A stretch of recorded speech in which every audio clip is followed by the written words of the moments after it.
सत्ता दे विच जिहड़ी पार्टी है कांग्रेस पार्टी, उस पार्टी ने इन्हां चोणां दे विच वड्डी जित हासिल कीती है। अकाली दल नूं किते ना किते एक अद्धी सीट मिली है, भाजपा दा तां बिल्कुल ही पत्ता साफ हो गया।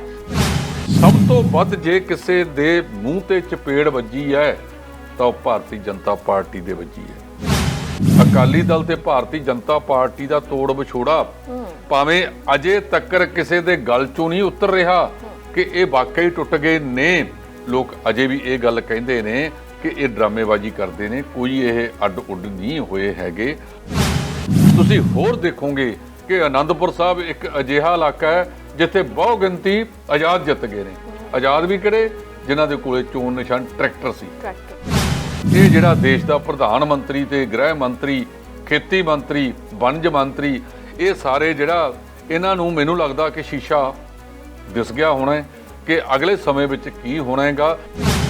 ਜੇ ਗੱਲ ਕੀਤੀ ਜਾਵੇ ਕਿਸਾਨੀ ਸੰਘਰਸ਼ ਦੀ ਤਾਂ ਸਾਰੇ ਕਿਸਾਨ, ਸਾਰੇ ਨੌਜਵਾਨ ਦਿੱਲੀ ਦੇ ਬਾਰਡਰਾਂ ਤੇ ਬੈਠੇ ਹੋਏ ਨੇ। ਤਾਂ ਕਹਿ ਸਕਦੇ ਆ ਕਿ ਬਸੰਤ ਪੰਚਮੀ ਤੇ ਵੀ ਜਿਹੜੇ ਪਤੰਗ ਨੇ ਬੜੇ ਫਿੱਕੇ ਫਿੱਕੇ ਨਜ਼ਰ ਆਏ। ਜਿਹੜਾ ਰਾਕੇਸ਼ ਟਕੈਤ ਨੇ ਇਹ ਵੀ ਕਹਿਤਾ ਕਿ ਇਦੋਂ ਬਾਅਦ ਫਿਰ ਜਿਹੜਾ ਕਿਸਾਨੀ ਅੰਦੋਲਨ ਹੈ ਉਹ ਬੰਗਾਲ ਤੱਕ ਵੀ ਜਾਏਗਾ। ਜਿੱਦਣ ਹੁਣ ਦਿੱਲੀ ਦੀਆਂ ਸੜਕਾਂ ਤੇ ਆਏ 40 ਲੱਖ ਟਰੈਕਟਰ ਲੈ ਕੇ ਆਵਾਂਗੇ। ਜੇ 40 ਲੱਖ ਟਰੈਕਟਰ ਇੱਥੇ ਆਉਂਦਾ ਤਾਂ ਅੱਧੇ ਭਾਰਤ ਤੱਕ ਵਿਛ ਜਾਵੇਗਾ। ਜੇ ਨਰਿੰਦਰ ਮੋਦੀ ਲਾਣੇਦਾਰ ਬਣਿਆ ਤਾਂ ਲਾਣੇਦਾਰੀ ਵਾਲਾ ਕੰਮ ਵੀ ਕਰਨਾ ਚਾਹੀਦਾ, ਨਾਲ ਲਾਣੇਦਾਰੀ ਵਾਲੇ ਕੰਮ ਕਰਕੇ ਦਿਖਾਉਣਾ ਚਾਹੀਦਾ ਕਿ ਰਾਕੇਸ਼ ਟਕੈਤ ਕਹਿੰਦਾ ਕਿ ਜੇ ਸਾਨੂੰ ਜ਼ਰੂਰਤ ਪੈਗੀ ਤਾਂ ਅਸੀਂ ਫਸਲਾਂ ਤੁਹਾਨੂੰ ਨਹੀਂ ਦੇਵਾਂਗੇ, ਅਸੀਂ ਖੇਤਾਂ 'ਚ ਖੜੀਆਂ ਨੂੰ ਅੱਗ ਲਾ ਦੇਵਾਂਗੇ। ਸੈਟੇਲਾਈਟ ਰਾਹੀਂ ਉਹਦੇ ਭਾਂਬੜ ਵਿਸ਼ਵ ਪੱਧਰ ਤੇ ਜਾਣਗੇ।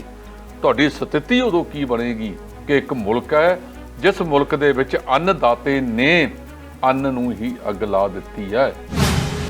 ਜਿਵੇਂ ਲੋਕਾਂ ਨੇ ਇਹਨਾਂ ਨੂੰ ਘਰਾਂ ਤੋਂ ਬਾਹਰ ਕੱਢ ਦਿੱਤਾ, ਵੋਟਾਂ ਮੰਗਣ ਵਾਸਤੇ ਆਏ ਤਾਂ ਔਰਤਾਂ ਨੇ ਇਸ ਤਰ੍ਹਾਂ ਦੇ ਸਵਾਲ ਕੀਤੇ, ਖੱਜਲ ਖੁਆਰੀਆਂ ਕੀਤੀਆਂ ਤੇ ਇਹਨਾਂ ਨੂੰ ਵਾਪਸ ਘਰਾਂ ਤੱਕ ਛੱਡ ਕੇ ਆਈਆਂ। ਰੇਲ ਰੋਕੋ ਅੰਦੋਲਨ ਦੇ ਨਾਲ ਆਉਣ ਵਾਲੀ 23 ਤਰੀਕ ਨੂੰ ਪਗੜੀ ਸੰਭਾਲ ਜੱਟਾ ਜਿਹੜਾ ਦਿਵਸ ਹੈ ਉਹ ਵੀ ਕਿਸਾਨਾਂ ਵੱਲੋਂ ਮਨਾਇਆ ਜਾ ਰਿਹਾ ਹੈ। ਮੈਨੂੰ ਬਹੁਤ ਅਫਸੋਸ ਨਾਲ ਕਹਿਣਾ ਪੈ ਰਿਹਾ ਹੈ ਕਿ ਇਹ ਲੋਕ ਜਿਨ੍ਹਾਂ ਨੂੰ ਅੱਤਵਾਦੀ, ਖਾੜਕੂ, ਵੱਖਵਾਦੀ, ਟੁਕੜੇ ਗੈਂਗ ਕਹਿੰਦੇ ਨੇ, ਇਹਨਾਂ ਦੇ ਮੂੰਹ ਪੱਟ ਜਾਣ। ਤੇ ਆ ਜੋਸ਼ੀ ਮੱਠ ਦੇ ਵਿੱਚ ਤਾਜ਼ੀ ਸਥਿਤੀ ਹੋਈ ਹੈ ਤੇ ਉੱਥੇ ਲੰਗਰ ਕਿਹਨੇ ਲਾਇਆ ਵਾ? ਜੇ ਤਾਂ ਲੰਗਰ ਲਾਉਣ ਤਾਂ ਦਾਨੀ, ਜੇ ਹੱਕ ਮੰਗਣ ਖਾਲਿਸਤਾਨੀ। ਤੇ ਇਹ ਸਾਹਮਣੇ ਗੱਲ ਆਈ ਹੈ ਕਿ ਰੁਲਦੂ ਸਿੰਘ ਤੇ ਇੰਦਰਜੀਤ ਨਿੱਕੂ ਨੇ ਇਹ ਗੱਲ ਕਹੀ ਹੈ ਕਿ ਅਸੀਂ ਆਪਣੀਆਂ ਤਸਵੀਰਾਂ ਨੂੰ ਦੇਖ ਕੇ ਬੜੇ ਹੈਰਾਨ ਹੋਏ ਕਿ ਅਸੀਂ ਉਹ ਪਾਸੇ ਗਏ ਹੀ ਨਹੀਂ ਤਾਂ ਸਾਡੀਆਂ ਤਸਵੀਰਾਂ ਦਿੱਲੀ ਪੁਲਿਸ ਵੱਲੋਂ ਕਿੱਦਾਂ ਜਾਰੀ ਕਰ ਦਿੱਤੀਆਂ ਗਈਆਂ। ਉਹ ਜਿਨ੍ਹਾਂ ਨੂੰ ਉਥੋਂ ਜਿਹੜਾ ਨਿਰੰਕਾਰੀ ਬਰਾਰੀ ਦਾ ਮੈਦਾਨ ਹੈ ਉਥੋਂ ਲੰਗਰ ਛਕਦਿਆਂ ਨੂੰ ਚੱਕ ਕੇ ਲੈ ਗਏ ਸੀ, ਉਹ 80 ਸਾਲ ਦੇ ਬਜ਼ੁਰਗਾਂ ਤੇ ਤਸ਼ੱਦਦ ਕੀਤਾ। ਇਹ ਦਿੱਲੀ ਪੁਲਿਸ ਦਾ ਜਿਹੜਾ ਕਮਿਸ਼ਨਰ ਹੈ ਉਹਨੂੰ ਕੋਈ ਸ਼ਰਮ ਮਾੜੀ ਮੋਟੀ ਨਹੀਂ ਪੱਲੇ ਹੈਗੀ।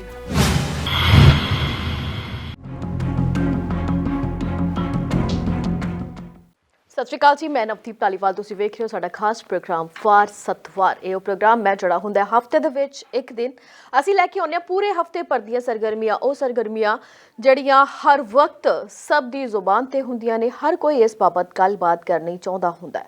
ਬਹੁਤ ਸਾਰੇ ਸਵਾਲ ਹੁੰਦੇ ਨੇ, ਸਵਾਲਾਂ ਵਿੱਚੋਂ ਹੀ ਬਹੁਤ ਸਾਰੇ ਜਵਾਬ ਨਿਕਲ ਆਉਂਦੇ ਨੇ। ਤਾਂ ਇਸ ਲਈ ਅਸੀਂ ਇਹ ਪ੍ਰੋਗਰਾਮ ਖਾਸ ਰੱਖਿਆ ਹੋਇਆ ਹੈ ਕਿ ਇੱਕ ਪ੍ਰੋਗਰਾਮ ਅਜਿਹਾ ਹੋਵੇ ਜਿਸ ਦੇ ਵਿੱਚ ਪੂਰੇ ਹਫ਼ਤੇ ਭਰ ਦੀਆਂ ਅਹਿਮ ਸੁਰਖੀਆਂ ਤੇ ਵਿਚਾਰ ਚਰਚਾ ਕੀਤੀ ਜਾਵੇ। ਸੋ ਪ੍ਰੋਗਰਾਮ ਦੀ ਸ਼ੁਰੂਆਤ ਹੋ ਚੱਲੀ ਹੈ ਤੇ ਹੁਣ ਅਸੀਂ ਸਵਾਗਤ ਕਰਾਂਗੇ ਇਸ ਪ੍ਰੋਗਰਾਮ ਦਾ ਅਹਿਮ ਹਿੱਸਾ ਜਸਪਾਲ ਸਿੰਘ ਢਿੱਲੋਂ ਜੀ ਦਾ। ਢਿੱਲੋਂ ਸਾਹਿਬ, ਸਵਾਗਤ ਹੈ ਤੁਹਾਡਾ। ਬਹੁਤ ਬਹੁਤ ਮਿਹਰਬਾਨੀ ਜੀ, ਸ਼ੁਕਰੀਆ ਜੀ। ਸਾਡੇ ਸਾਰੇ ਦਰਸ਼ਕ ਜਾਣਦੇ ਨੇ ਢਿੱਲੋਂ ਸਾਹਿਬ ਉਹ ਸ਼ਖਸੀਅਤ ਨੇ ਜਿਹੜੇ ਹਰ ਖਬਰ ਤੇ ਤਿੱਖੀ ਨਜ਼ਰ ਰੱਖਦੇ ਨੇ, ਸਾਰੇ ਦਰਸ਼ਕਾਂ ਨੂੰ ਬਹੁਤ ਹੀ ਅਹਿਮ ਜਾਣਕਾਰੀ ਦਿੰਦੇ ਨੇ। ਹਰੇਕ ਪ੍ਰੋਗਰਾਮ ਦੇ ਵਿੱਚ ਅਸੀਂ ਚਾਹੁੰਦੇ ਹੁੰਦੇ ਹਾਂ ਕਿ ਇਹਨਾਂ ਨੂੰ ਤੁਹਾਡੇ ਸਨਮੁਖ ਕੀਤਾ ਜਾਵੇ ਕਿਉਂਕਿ ਲਾਈਵ ਪ੍ਰੋਗਰਾਮਾਂ ਦੇ ਵਿੱਚ ਤੁਹਾਡੇ ਸਵਾਲਾਂ ਦੇ ਜਵਾਬ ਵੀ ਦਿੰਦੇ ਨੇ। ਇਸ ਲਈ ਸਾਡੇ ਵੀ ਬਹੁਤ ਹਰਮਨ ਪਿਆਰੇ ਨੇ ਤੇ ਤੁਹਾਡੇ ਵੀ ਬਹੁਤ ਹਰਮਨ ਪਿਆਰੇ ਨੇ। ਸੋ ਅੱਜ ਦੀ ਜਿਹੜੀ ਪਹਿਲੀ ਖਬਰ ਅਸੀਂ ਲਵਾਂਗੇ ਕਿ ਪੰਜਾਬ ਦੀ ਜੇ ਗੱਲ ਕੀਤੀ ਜਾਵੇ ਤਾਂ ਨਗਰ ਨਿਗਮ ਦੀਆਂ ਜਿਹੜੀਆਂ ਚੋਣਾਂ ਸੀ ਉਹਨਾਂ ਦੇ ਵਿੱਚ ਬਹੁਤ ਜ਼ਿਆਦਾ ਖਾਸੀਅਤ ਵੇਖਣ ਨੂੰ ਮਿਲੀ।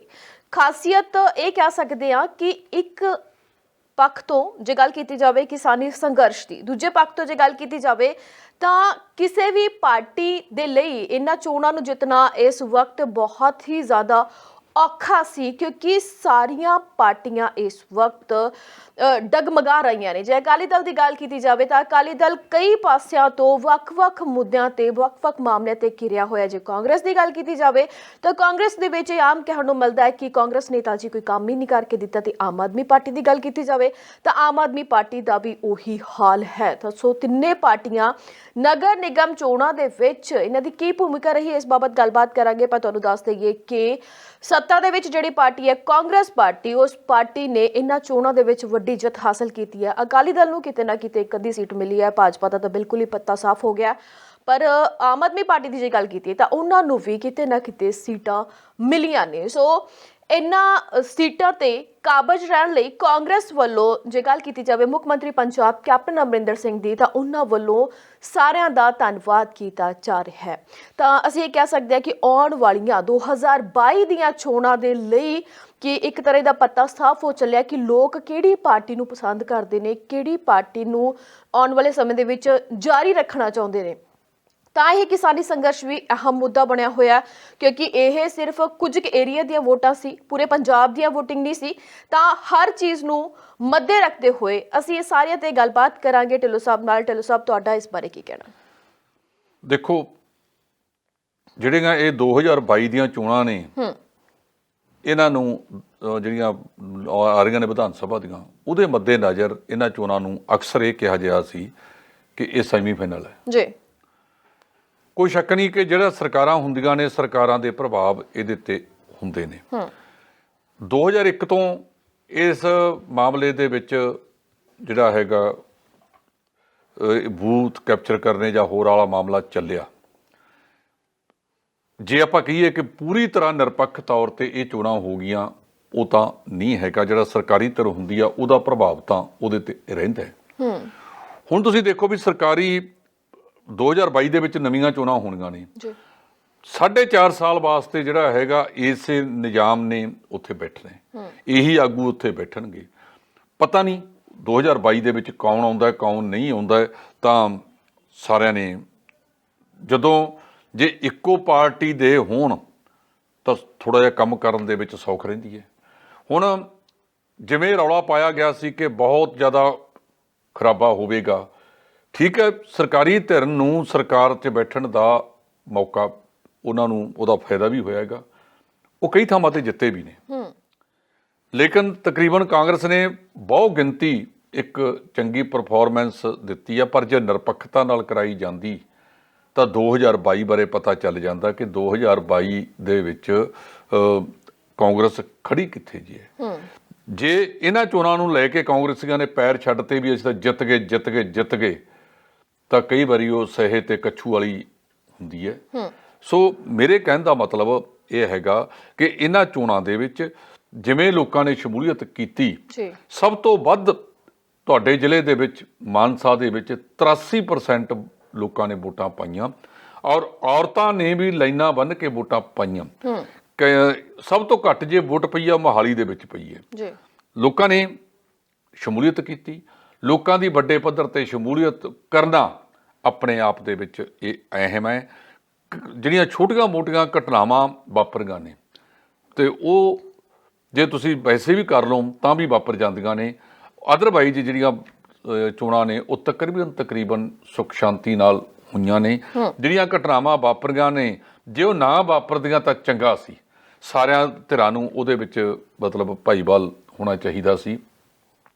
ਸੋ ਇੱਕ ਤਾਂ ਸਭ ਤੋਂ ਵੱਡੀ ਗੱਲ ਆਪਾਂ ਇਹ ਕਹੀਏ ਇਹਨਾਂ ਚੋਣਾਂ ਦੇ ਵਿੱਚ ਕਿ ਕਾਂਗਰਸ ਨੰਬਰ 1 ਤੇ ਆ ਗਈ ਹੈ।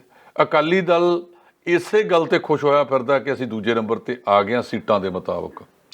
ਪਰ ਜੇ ਦੇਖਿਆ ਜਾਵੇ ਵੋਟਾਂ ਦੇ ਪ੍ਰਤੀਸ਼ਤ ਦੇ ਹਿਸਾਬ ਨਾਲ ਤਾਂ ਆਮ ਆਦਮੀ ਪਾਰਟੀ ਕਹਿੰਦੀ ਹੈ ਵੀ ਵੋਟਾਂ ਸਾਨੂੰ ਤੁਹਾਡੇ ਨਾਲੋਂ ਵੱਧ ਪਈਆਂ ਨੇ।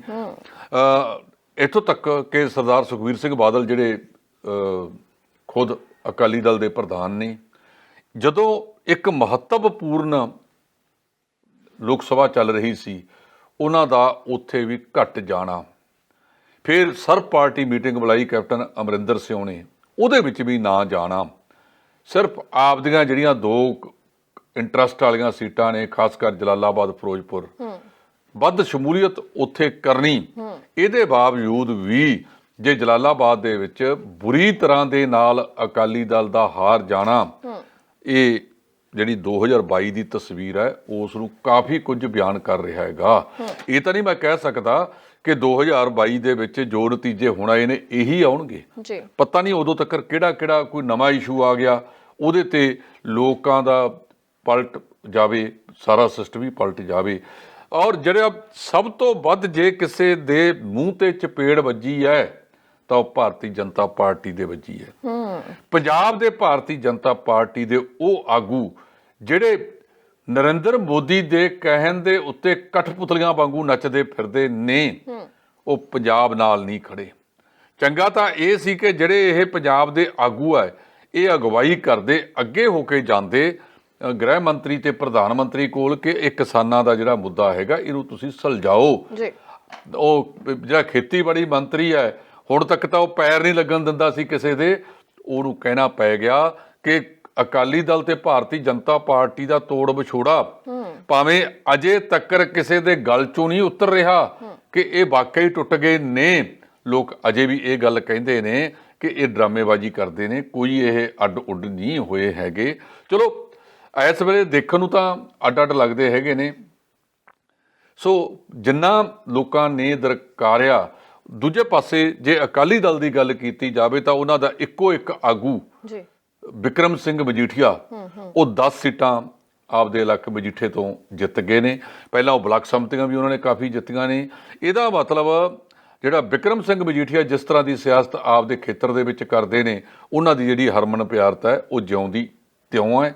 ਦੂਜਿਆਂ ਨੂੰ ਵੀ ਉਹਨਾਂ ਦੀਆਂ ਨੀਤੀਆਂ ਤੋਂ ਕੁਝ ਸਬਕ ਸਿੱਖਣ ਦੀ ਜ਼ਰੂਰਤ ਹੈ। ਲੋਕੀ ਤਾਂ ਇਹ ਵੀ ਕਹੀ ਜਾਂਦੇ ਨੇ ਵੀ ਕੌਣ ਕਿੰਨਾ ਜਿੱਤਿਆ, ਇਹ ਵੀ ਇੱਕ ਸਕ੍ਰਿਪਟ ਦੇ ਤੌਰ ਤੇ ਲਿਖਿਆ ਗਿਆ ਸੀ, ਪਰ ਨਹੀਂ। ਜਿਵੇਂ ਹੁਣ ਇਹ ਚੋਣਾਂ ਤੋਂ ਬਾਅਦ ਹੁਣ ਮਿਊਨਿਸਪੈਲਿਟੀਆਂ ਬਣ ਜਾਣੀਆਂ ਨੇ, ਪ੍ਰਧਾਨ ਬਣ ਜਾਣੇ ਨੇ, ਵਾਈਸ ਪ੍ਰਧਾਨ ਬਣ ਜਾਣੇ ਨੇ, ਨਗਰ ਪੰਚਾਇਤਾਂ ਨਗਰ ਨਿਗਮਾਂ 'ਚ ਮੇਅਰ, ਡਿਪਟੀ ਮੇਅਰ ਤੇ ਸੀਨੀਅਰ ਡਿਪਟੀ ਮੇਅਰ, ਇਹ ਸਾਰਾ ਕੁਝ ਬਣ ਜਾਣਾ ਹੈ। ਇਹ ਆਉਣ ਵਾਲੇ ਸਮੇਂ ਦੇ ਵਿੱਚ ਤੈਅ ਹੋ ਜਾਣਾ ਹੈਗਾ। ਪਰ ਜਿਸ ਤਰੀਕੇ ਦੇ ਨਾਲ ਲੋਕਾਂ ਨੇ ਭਾਰਤੀ ਜਨਤਾ ਪਾਰਟੀ ਨੂੰ ਦਰਕਾਰਤਾ, ਇਹ ਕਹਿ ਸਕਦੇ ਆ ਕਿ ਸਭ ਤੋਂ ਵੱਧ ਕਿਸਾਨੀ ਅੰਦੋਲਨ ਦਾ ਇਹਦੇ ਤੇ ਪ੍ਰਭਾਵ ਪਿਆ। ਤੁਸੀਂ ਹੋਰ ਦੇਖੋਗੇ ਕਿ ਆਨੰਦਪੁਰ ਸਾਹਿਬ ਇੱਕ ਅਜਿਹਾ ਇਲਾਕਾ ਹੈ ਜਿੱਥੇ ਬਹੁ ਗਿਣਤੀ ਆਜ਼ਾਦ ਜਿੱਤ ਗਏ ਨੇ। ਆਜ਼ਾਦ ਵੀ ਕਿਹੜੇ? ਜਿਨ੍ਹਾਂ ਦੇ ਕੋਲੇ ਚੋਣ ਨਿਸ਼ਾਨ ਟਰੈਕਟਰ ਸੀ। ਟਰੈਕਟਰ ਚੋਣ ਨਿਸ਼ਾਨ ਨੂੰ ਬਹੁਤ ਭਾਵ ਸ਼ਹਿਰੀ ਖੇਤਰਾਂ ਦੇ ਵਿੱਚ ਵੀ ਲੋਕਾਂ ਨੇ ਉਹਨੂੰ ਅਪਣਾਇਆ।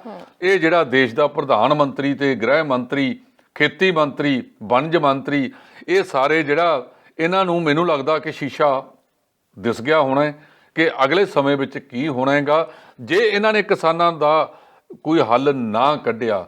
ਪੰਜਾਬ ਦੇ ਵਿੱਚ ਵੀ ਇਹ ਕਿਸਾਨੀ ਅੰਦੋਲਨ ਦਾ ਹੱਲ ਨਾ ਨਿਕਲਿਆ ਤਾਂ 22 ਦੇ ਵਿੱਚ ਯੂਪੀ ਤੇ ਪੰਜਾਬ ਦੀਆਂ ਚੋਣਾਂ ਹੋ ਰਹੀਆਂ ਨੇ। ਉਸ ਵੇਲੇ ਫਿਰ ਜਿਹੜਾ ਕਿਸਾਨ ਨੇ ਉਹ ਆਪਣਾ ਰੰਗ ਦਿਖਾ ਦੇਣਗੇ ਤੇ ਟਰੈਕਟਰ ਨੇ ਨਾ ਇਹ ਫੁੱਲ ਫਲ ਸਭ ਮਿੱਧ ਦੇਣੇ ਆ ਉਸ ਵੇਲੇ। ਤੇ ਅਜੇ ਵੀ ਵੇਲਾ ਹੈ ਕਿ ਇਹ ਕਿਸਾਨੀ ਅੰਦੋਲਨ ਦਾ ਕੋਈ ਸਾਰਥਕ ਹੱਲ ਮੇਜ਼ ਤੇ ਬੈਠ ਕੇ ਕੱਢ ਲਿਆ ਜਾਵੇ। ਟਕਰਾਅ ਮਾੜੇ ਹੁੰਦੇ ਨੇ, ਟਕਰਾਅ ਵਾਲੀ ਨੀਤੀ ਤੋਂ ਬਚਣਾ ਚਾਹੀਦਾ ਹੈ ਦੇਸ਼ ਦੇ ਹੁਕਮਰਾਨਾਂ ਨੂੰ। ਕਿ ਮੈਨੂੰ ਸਮਝ ਤੋਂ ਬਾਹਰ ਦੀ ਗੱਲ ਹੈ ਕਿ ਕਿਸਾਨ ਕਹਿੰਦਾ ਸਾਨੂੰ ਜ਼ਰੂਰਤ ਨਹੀਂ, ਅਸੀਂ ਕੋਈ ਇਹਦੇ ਤੇ ਆਪਦਾ ਭਲਾ ਨਹੀਂ ਚਾਹੁੰਦੇ। ਤੇ ਇਹ ਨਰਿੰਦਰ ਮੋਦੀ ਬਾਰ-ਬਾਰ ਕਿਉਂ ਇਸ ਗੱਲ ਦਾ ਲੱਗਿਆ ਪਿਆ ਕਿ ਮੈਂ ਕਿਸਾਨਾਂ ਦੀ ਆਮਦਨ ਵਧਾਉਣੀ ਹੈ, ਮੈਂ ਫਲਾਨਾ ਕਰਨਾ ਹੈ, ਅਸੀਂ ਤਾਂ ਉਹਨਾਂ ਦਾ ਕਾਇਆ ਕਲਪ ਕਰ ਦੇਣੀ ਹੈ। ਕਿਸਾਨ ਕਹਿੰਦਾ ਸਾਨੂੰ ਲੋੜ ਨਹੀਂ, ਉਹ ਇਕੱਲਾ ਹੀ ਕਹੀ ਜਾਂਦਾ ਹੈਗਾ ਕਿ ਅਸੀਂ ਕਰਨਾ। ਅਸਲ ਦੇ ਵਿੱਚ ਅੰਦਰ ਖਾਤੇ ਜਿਹੜਾ ਕਾਰਪੋਰੇਟ ਘਰਾਣਿਆਂ ਦੇ ਨਾਲ ਸੌਦਾ ਵੱਜਿਆ ਵਾ ਉਹ ਟਿਕਣ ਨਹੀਂ ਦਿੰਦਾ। ਬਿਲਕੁਲ। ਤੇ ਇਸੇ ਤਰ੍ਹਾਂ ਹੀ ਜਿੱਦਾਂ ਤੁਸੀਂ ਕਿਹਾ ਕਿ ਕਿਸਾਨ ਸੰਘਰਸ਼ ਇਸ ਵਾਰ ਚੋਣਾਂ ਤੇ ਭਾਰੂ ਪਿਆ, ਤਾਂ ਉਸੇ ਤਰ੍ਹਾਂ ਅਸੀਂ ਕਹਿ ਸਕਦੇ ਹਾਂ ਕਿ ਬਸੰਤ ਪੰਚਮੀ ਦਾ ਦਿਹਾੜਾ ਵੀ ਇਸੇ ਹਫਤੇ ਨਿਕਲ ਕੇ ਗਿਆ। ਬੇਸ਼ੱਕ ਇਹ ਬਹੁਤ ਸਾਰੀ ਸੰਗਤ ਗੁਰੂ ਘਰਾਂ ਦੇ ਵਿੱਚ ਨਤਮਸਤਕ ਹੋਈ, ਪਰ ਉਨਾ ਇਕੱਠ ਵੇਖਣ ਨੂੰ ਨਹੀਂ ਮਿਲਿਆ ਜਿੰਨਾ ਹਰ ਵਾਰ ਵੇਖਣ ਨੂੰ ਮਿਲਦਾ ਸੀ। ਤਾਂ ਜੇ ਗੱਲ ਕੀਤੀ ਜਾਵੇ ਪਤੰਗਬਾਜ਼ੀ ਦੀ, ਤਾਂ ਉੱਥੇ ਵੀ ਬਹੁਤ ਸਾਰੇ ਲੋਕ ਨੇ ਜਿਹੜੇ ਪਤੰਗ ਉਡਾਉਂਦੇ ਹੋਏ ਨਜ਼ਰ ਨਹੀਂ ਆਏ। ਖਾਸ ਕਰਕੇ ਫਿਰ ਤੁਸੀਂ ਕਹਿੰਦੇ ਵੀ ਆਪਣੇ ਵਾਲਾ ਏਰੀਆ ਮਾਨਸਾ ਬਠਿੰਡੇ ਦੀ ਜੇ ਗੱਲ ਕੀਤੀ ਜਾਵੇ ਤਾਂ ਉੱਥੇ ਬਸੰਤ ਪੰਚਮੀ ਦਾ ਦਿਹਾੜਾ ਬਹੁਤ ਵੱਡੇ ਪੱਧਰ ਤੇ ਮਨਾਇਆ ਜਾਂਦਾ। ਪਤੰਗਬਾਜ਼ੀ ਬਹੁਤ ਜ਼ਿਆਦਾ ਹੁੰਦੀ ਆ, ਅਖਬਾਰਾਂ ਦੇ ਵਿੱਚ ਵੱਡੀਆਂ ਵੱਡੀਆਂ ਫੋਟੋਆਂ ਛਪਦੀਆਂ ਨੇ। ਪਰ ਇਸ ਵਕਤ ਜੇ ਗੱਲ ਕੀਤੀ ਜਾਵੇ ਕਿਸਾਨੀ ਸੰਘਰਸ਼ ਦੀ, ਤਾਂ ਸਾਰੇ ਕਿਸਾਨ, ਸਾਰੇ ਨੌਜਵਾਨ ਦਿੱਲੀ ਦੇ ਬਾਰਡਰਾਂ ਤੇ ਬੈਠੇ ਹੋਏ ਨੇ। ਤਾਂ ਕਹਿ ਸਕਦੇ ਆ ਕਿ ਬਸੰਤ ਪੰਚਮੀ ਤੇ ਵੀ ਜਿਹੜੇ ਪਤੰਗ ਨੇ ਬੜੇ ਫਿੱਕੇ ਫਿੱਕੇ ਨਜ਼ਰ ਆਏ। ਨਵਦੀਪ, ਜਿਹੜੀ ਬਸੰਤ ਪੰਚਮੀ ਹੈ ਉਹ ਪਟਿਆਲੇ ਦੀ ਸਭ ਤੋਂ ਵੱਧ ਮਸ਼ਹੂਰ ਹੈ। ਗੁਰਦੁਆਰਾ ਦੁੱਖ ਨਿਵਾਰਨ ਸਾਹਿਬ ਦੇ ਵਿੱਚ ਜਿਹੜਾ ਸਾਲਾਨਾ ਜੋੜ ਮੇਲ ਹੁੰਦਾ ਹੈ ਉਹ ਸਭ ਤੋਂ ਵੱਧ ਬਸੰਤ ਪੰਚਮੀ ਦਾ ਹੁੰਦਾ ਹੈ। ਔਰ ਬਸੰਤ ਪੰਚਮੀ ਦੇ ਉੱਤੇ ਮੈਂ ਦੇਖਿਆ ਕਿ ਇਕੱਠ ਘੱਟ ਨਹੀਂ ਸੀ, ਬਹੁਤ ਜ਼ਿਆਦਾ ਸੀ। ਇਸ ਵਾਰ ਤਾਂ ਉਲਟ ਕੰਮ ਹੋਇਆ। ਰਾਤ ਦੇ 9 ਵਜੇ ਤੱਕ, ਜਦੋਂ ਤੱਕ ਸ੍ਰੀ ਗੁਰੂ ਗ੍ਰੰਥ ਸਾਹਿਬ ਦਾ ਸਿੰਘਾਸਨ ਨਹੀਂ ਹੋਇਆ, ਸੁਖਾਸਨ ਜਦੋਂ ਕਰਦੇ ਆ, ਉਦੋਂ ਤੱਕ ਜਿਹੜਾ ਸੀ ਸੰਗਤ ਗੁਰੂ ਘਰਾਂ ਦੇ ਵਿੱਚ ਨਤਮਸਤਕ ਹੁੰਦੀ ਰਹੀ ਔਰ ਉਹਨਾਂ ਨੇ ਗੁਰੂ ਘਰ ਤੋਂ ਅਸ਼ੀਰਵਾਦ ਲਿਆ। ਦੂਜਾ, ਪਤੰਗਾਂ ਦੇ ਵਿੱਚ ਵੀ ਐਕਤੀ ਪਹਿਲੀ ਵਾਰ ਕਿਸਾਨੀ ਅੰਦੋਲਨ ਐਨ ਚੰਗੀ ਤਰ੍ਹਾਂ ਦਿਖਿਆ। ਉਹ ਪਤੰਗਾਂ ਦੀ ਗਿਣਤੀ ਵੱਧ ਵਿਖੀ ਜਿਨ੍ਹਾਂ ਦੇ ਉੱਤੇ ਕਿਸਾਨੀ ਸਲੋਗਨ ਲੱਗੇ ਹੋਏ ਸੀ ਜਾਂ ਕਿਸਾਨੀ ਝੰਡਿਆਂ ਵਾਲਾ ਸਿਸਟਮ ਲੱਗਿਆ ਹੋਇਆ ਸੀ। ਉਹ ਸਾਰੇ ਦਾ ਸਾਰਾ ਇੰਨਾ, ਜੇ ਕੋਈ ਗਿਆ ਕਿਹੜਾ ਪਤੰਗ ਚਾਹੀਦਾ, ਕਿਸਾਨੀ ਵਾਲੇ ਦੇ ਯਾਰ ਕਿੰਨੇ ਚਾਹੀਦੇ ਹੈ, ਜਿਹੜਾ 10 ਮੰਗਦਾ ਸੀ ਉਹ 50 ਲੈ ਕੇ ਜਾਂਦਾ ਸੀ।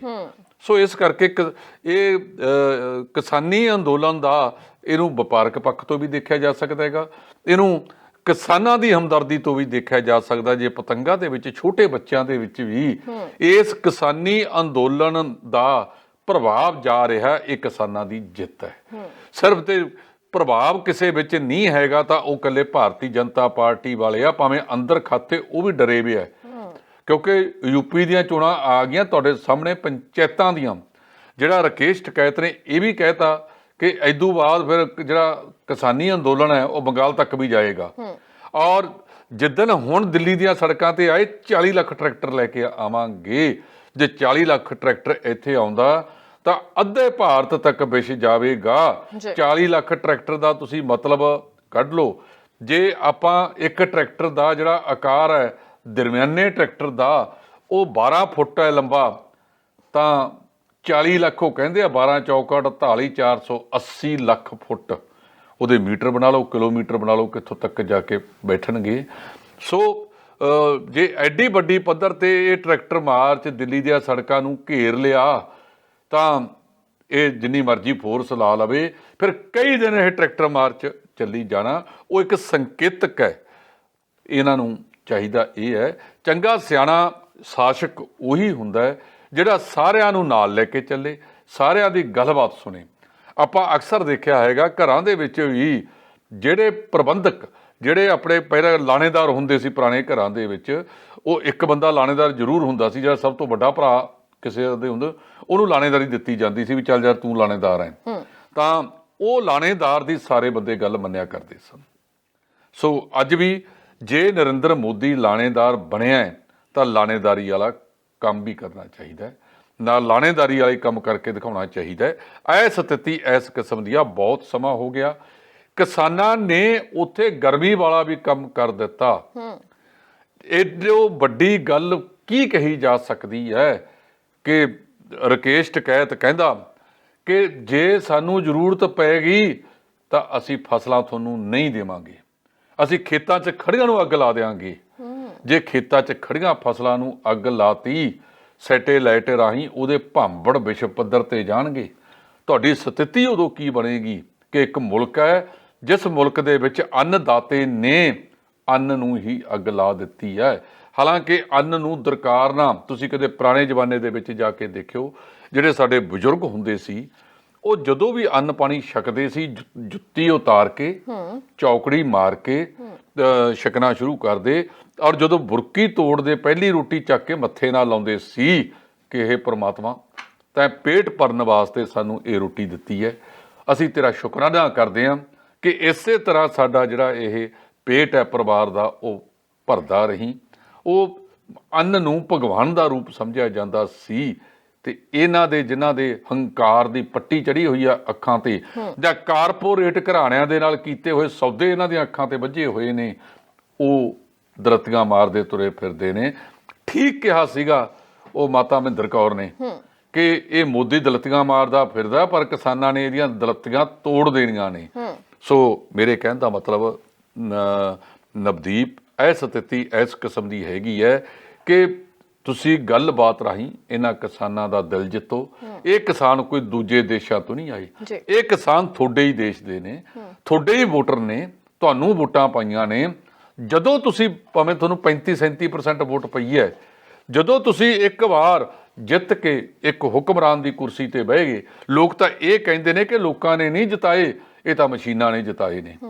ਸੋ ਜਿਹੜਾ ਬਹੁਤ ਵੱਡਾ ਇਲਜ਼ਾਮ ਇਹ ਲੱਗਦਾ ਹੈਗਾ, ਇਹ ਇਲਜ਼ਾਮ ਦਾ ਭਰਮ ਦੂਰ ਕਰਨ ਦੀ ਜ਼ਰੂਰਤ ਹੈ। ਜਿਹੜੇ ਸਾਡੇ ਵਿਗਿਆਨੀ ਲੋਕ ਨੇ, ਉਹਨਾਂ ਵਿਗਿਆਨੀ ਲੋਕਾਂ ਨੂੰ ਇਹ EVM ਮਸ਼ੀਨਾਂ ਦੇ ਉੱਤੇ ਜਿਹੜਾ ਉਹਦੀ ਕਾਰਗੁਜ਼ਾਰੀ ਤੇ ਸਵਾਲ ਉੱਠ ਰਹੇ ਨੇ, ਉਹ ਲੋਕਾਂ ਦੇ ਵਿੱਚ ਉਸ ਦਾ ਸਹੀ ਜਵਾਬ ਦੇਣਾ ਬਣਦਾ ਹੈ ਔਰ ਦੇਣਾ ਚਾਹੀਦਾ ਹੈ। ਜੇ ਅਸੀਂ ਨਹੀਂ ਦਿੰਦੇ ਤਾਂ ਜਿਹੜੇ ਇਹ EVM ਦੀ ਉੱਤੇ ਸਵਾਲ ਉੱਠ ਰਹੇ ਨੇ, ਇਹ ਜਿਉਂਦੇ ਤਿਉਂ ਬਰਕਰਾਰ ਰਹਿਣਗੇ ਜੀ। ਤੇ ਇਸ ਹਫਤੇ ਦੇ ਦੌਰਾਨ ਇੱਕ ਹੋਰ ਵੱਡੀ ਗੱਲ ਜਿਹੜੀ ਵੇਖਣ ਨੂੰ ਮਿਲੀ ਕਿ ਜਿਵੇਂ ਕਿ ਕਿਸਾਨ ਆਗੂਆਂ ਵੱਲੋਂ ਕਈ ਦਿਹਾੜਿਆਂ ਨੂੰ ਲੈ ਕੇ ਐਲਾਨ ਕੀਤੇ ਗਏ ਸਨ, ਤਾਂ ਰੇਲ ਰੋਕੋ ਦਾ ਐਲਾਨ ਵੀ ਕੀਤਾ ਗਿਆ ਸੀ। ਵੱਖ-ਵੱਖ ਸ਼ਹਿਰਾਂ ਦੇ ਵਿੱਚ ਜਿਹੜੇ ਪਟੜੀਆਂ ਤੇ ਕਿਸਾਨ ਬੈਠੇ ਹੋਏ ਨਜ਼ਰ ਆਏ, ਹਜ਼ਾਰਾਂ ਦੀ ਤਾਦਾਦ ਦੇ ਵਿੱਚ, ਜਿਨ੍ਹਾਂ ਦੇ ਵਿੱਚ ਕਿਸਾਨ ਸੀ, ਕਿਸਾਨ ਬੀਬੀਆਂ ਸੀ, ਨੌਜਵਾਨ ਸੀ, ਬੱਚੇ ਸੀ। ਸਭ ਦੇ ਹੱਥਾਂ ਦੇ ਵਿੱਚ ਕਿਸਾਨ ਏਕਤਾ ਜਿੰਦਾਬਾਦ ਦੇ ਸਲੋਗਨ ਫੜੇ ਹੋਏ ਸਨ, ਝੰਡੇ ਫੜੇ ਹੋਏ ਸਨ। ਤਾਂ ਉਹਨਾਂ ਨੂੰ ਵੇਖ ਕੇ ਇੰਝ ਲੱਗ ਰਿਹਾ ਸੀਗਾ ਕਿ ਬੇਸ਼ੱਕ ਸਰਕਾਰ ਕਹਿੰਦੀ ਹੋਵੇ ਕਿ ਕਿਤੇ ਨਾ ਕਿਤੇ ਕਿਸਾਨੀ ਸੰਘਰਸ਼ ਦੇ ਵਿੱਚ ਠਰਮਾ ਆ ਗਿਆ, ਪਰ ਠਰਮਾ ਕਿਤੇ ਵੀ ਵੇਖਣ ਨੂੰ ਦਿਖਾਈ ਨਹੀਂ ਦਿੰਦਾ। ਇੱਦਾਂ ਲੱਗਦਾ ਹੈ ਕਿ ਇਹ ਅੱਜ ਵੀ ਅੜੇ ਹੋਏ ਨੇ। ਇਹਨਾਂ ਨੂੰ ਲੱਗਦਾ ਕਿ ਜਿੰਨਾ ਮਰਜ਼ੀ ਸਮਾਂ ਲੱਗ ਜਾਵੇ, ਅਸੀਂ ਆਪਣੇ ਆਗੂਆਂ ਦੇ ਨਾਲ ਆ, ਅਸੀਂ ਇਹ ਸਰਕਾਰ ਦੇ ਖਿਲਾਫ ਡਟੇ ਰਵਾਂਗੇ। ਨਵਦੀਪ, ਆਪਣੇ ਆਪ ਦੇ ਵਿੱਚ ਇੱਕ ਲਾ ਮਿਸਾਲ ਜਿਹੜਾ 26 ਜਨਵਰੀ ਨੂੰ ਕਿਸਾਨਾਂ ਦੇ ਟਰੈਕਟਰ ਮਾਰਚ ਨੂੰ ਉਲਟਾਉਣ ਦਾ ਯਤਨ ਕੀਤਾ, ਜੋ ਸਕ੍ਰਿਪਟ ਉੱਥੇ ਲਿਖੀ ਗਈ, ਇੱਕ ਖਾਸ ਫਿਰਕੇ ਨਾਲ ਜੋੜ ਕੇ ਉਹ ਖਾਸ ਫਿਰਕੇ ਨੂੰ ਬਦਨਾਮ ਕਰਨ ਦਾ ਯਤਨ ਕੀਤਾ, ਕਿਸਾਨਾਂ ਦਾ ਅਨੁਸ਼ਾਸਨ ਭੰਗ ਕਰਾਇਆ ਗਿਆ। ਲੇਕਿਨ ਜਦੋਂ ਇਹ 4 ਘੰਟਿਆਂ ਵਾਸਤੇ 12 ਤੋਂ ਲੈ ਕੇ 4 ਵਜੇ ਤੱਕ ਕਿਸਾਨ ਉੱਥੇ ਬੈਠੇ ਨੇ, ਕਿਸਾਨਾਂ ਨੇ ਬਹੁਤ ਹੀ ਵਿਉਂਤਬੰਦੀ ਦੇ ਨਾਲ ਇਹ ਜਿਹੜਾ ਸੀਗਾ ਸੰਦੇਸ਼ ਦਿੱਤਾ ਹੈਗਾ। ਨਵਦੀਪ, ਬਹੁਤ ਸਾਰੇ ਵੱਡੇ ਸਟੇਸ਼ਨਾਂ ਦੇ ਉੱਤੇ ਕਿਸਾਨਾਂ ਦੇ ਆਗੂਆਂ ਨੇ ਮੁਸਾਫਰਾਂ ਕੋਲੋਂ ਜਾ ਕੇ ਮਾਫੀ ਵੀ ਮੰਗੀ ਕਿ ਵੀ ਤੁਸੀਂ ਸਾਡਾ ਸੰਘਰਸ਼ ਹੈਗਾ, ਉਹਦੇ ਕਰਕੇ, ਸਾਡੇ ਕਰਕੇ ਤੁਹਾਨੂੰ ਤਕਲੀਫ ਹੋਈ ਹੈ, ਅਸੀਂ ਉਹਦੇ ਲਈ ਮਾਫੀ ਦੇ ਯਾਚਕਾਂ। ਲੇਕਿਨ ਜਿੱਥੇ ਜਿੱਥੇ ਰੇਲਾਂ ਖੜੀਆਂ, ਉਹਨਾਂ ਰੇਲਾਂ ਦੇ ਵਿੱਚ ਜਾ ਕੇ ਬਕਾਇਦਾ ਫਰੂਟ ਵਰਤਾਇਆ ਗਿਆ, ਲੰਗਰ ਵਰਤਾਇਆ ਗਿਆ, ਚਾਹ ਦਿੱਤੀ ਗਈ ਤੇ ਪਾਣੀ ਦੀਆਂ ਬੋਤਲਾਂ ਸਰਵ ਕਰਾਈਆਂ ਗਈਆਂ, ਨਾਲ ਹੱਥ ਜੋੜੇ ਕਿ ਸਾਡੇ ਕਰਕੇ ਤੁਹਾਨੂੰ 4 ਘੰਟੇ ਦੀ ਜੋ ਤਕਲੀਫ ਹੋਈ ਹੈ, ਉਹਦੇ ਲਈ ਅਸੀਂ ਖਿਮਾ ਦੇ ਜਾਚਕ ਹਾਂ।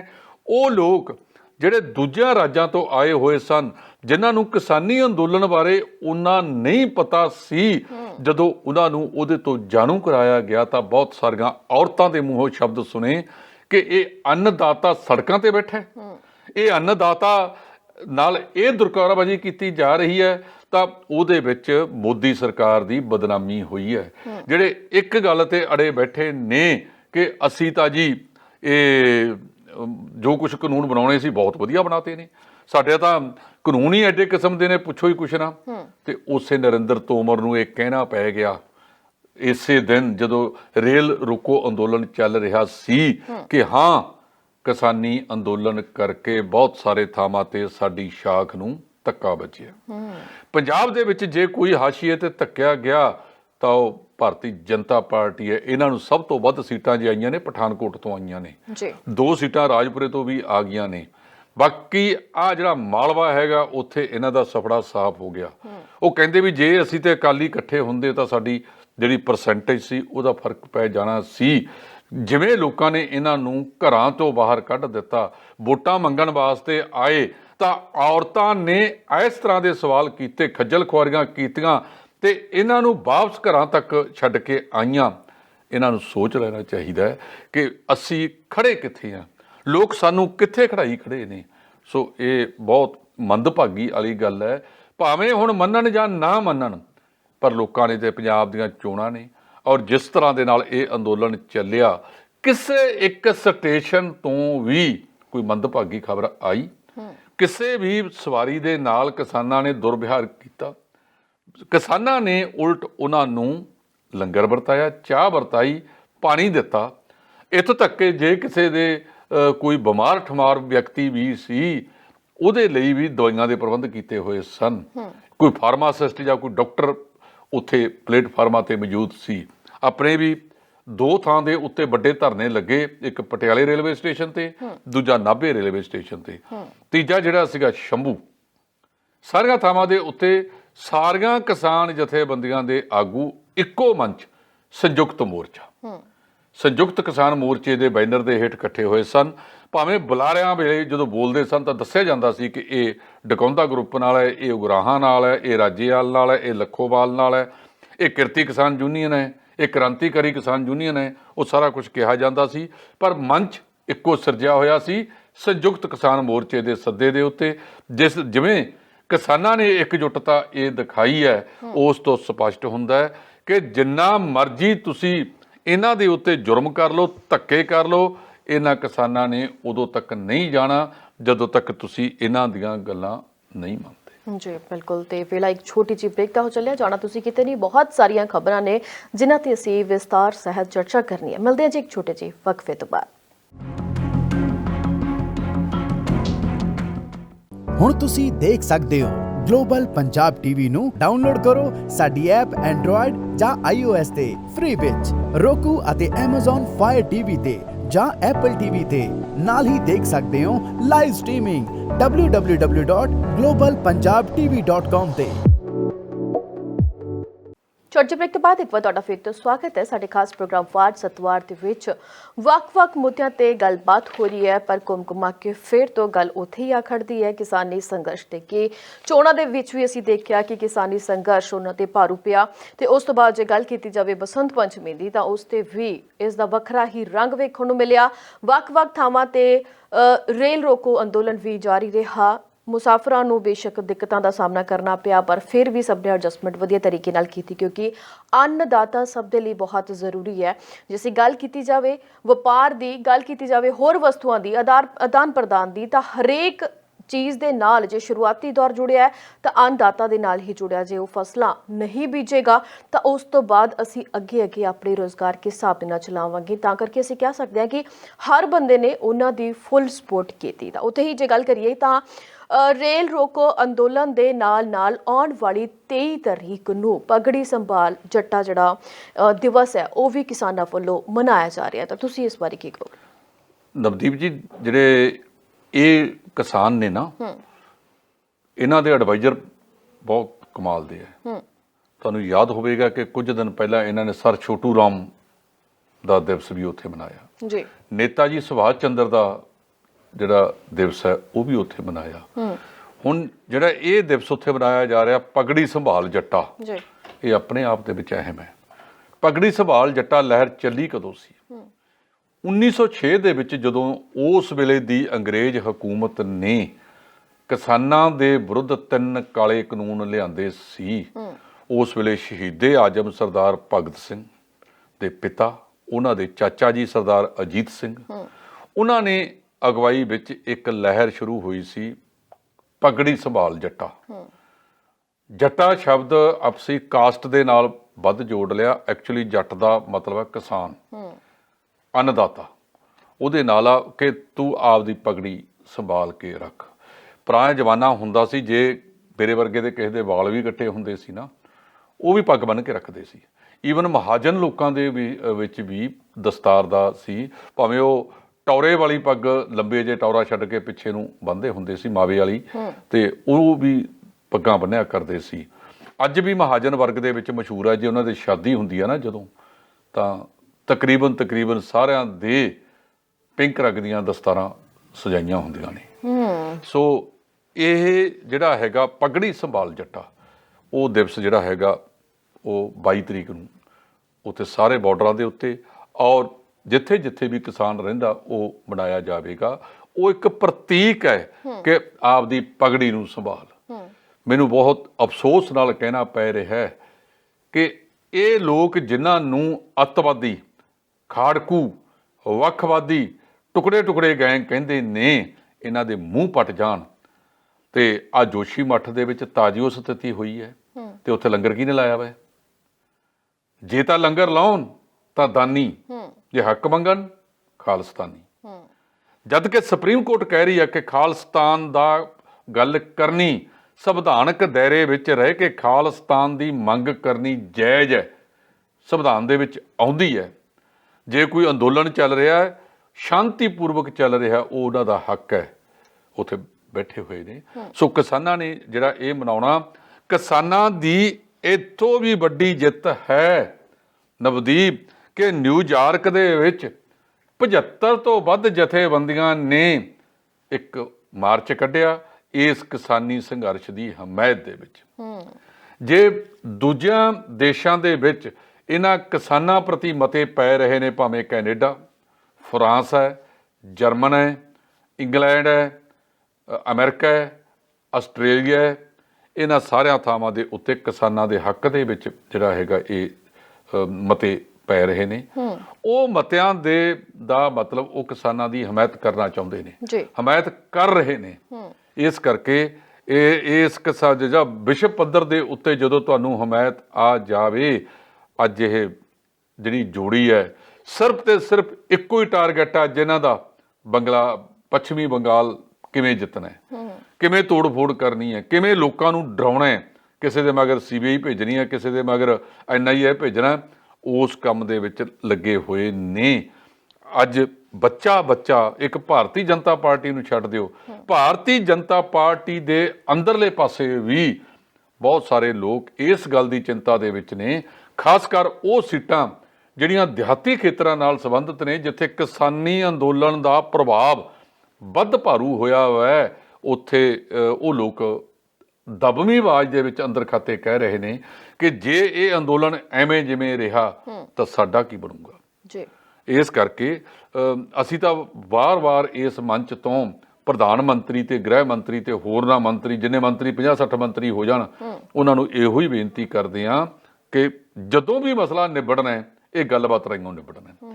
ਸੋ ਇਹਨੂੰ ਲੰਬਾ ਨਾ ਕਰਦੇ ਹੋਏ ਦੇਸ਼ ਦੇ ਵਿੱਚ ਇੱਕ ਸਾਰਜ਼ਾਰ ਮਾਹੌਲ ਬਣਾਇਆ ਜਾਵੇ, ਜਿਹੜਾ ਇਹ ਲੱਗੇ ਕਿ ਹਾਂ ਇਹ ਜਿਹੜੀ ਗੱਲਬਾਤ ਹੈ ਉਹ ਸਹੀ ਹੋ ਰਹੀ ਹੈ, ਔਰ ਗੱਲਬਾਤ ਰਾਹੀਂ ਇਹਦਾ ਹੱਲ ਕੱਢ ਕੇ ਇਹਨਾਂ ਕਿਸਾਨਾਂ ਨੂੰ ਆਪਦੇ ਘਰੀ ਤੋਰਿਆ ਜਾਵੇ।